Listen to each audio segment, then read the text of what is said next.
Welcome to our video on 3D printing software. Today, we'll be introducing you to the top programs in the market and discussing their features and capabilities. First up, we have Cura.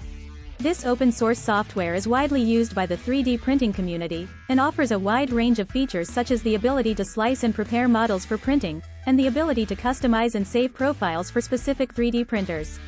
Next, we have PrusaSlicer. This software is developed by Prusa Research, a popular 3D printer manufacturer, and offers similar features to Cura, but also includes support for multi-material printing and a built-in filament flow calculator. Lastly, we have Ultimaker Cura. This software is developed by Ultimaker, another popular 3D printer manufacturer.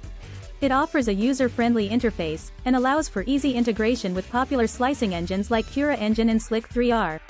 These are just a few examples of the many 3D printing software programs available on the market. It's important to research and compare different options to determine which one best meets the specific needs of your project.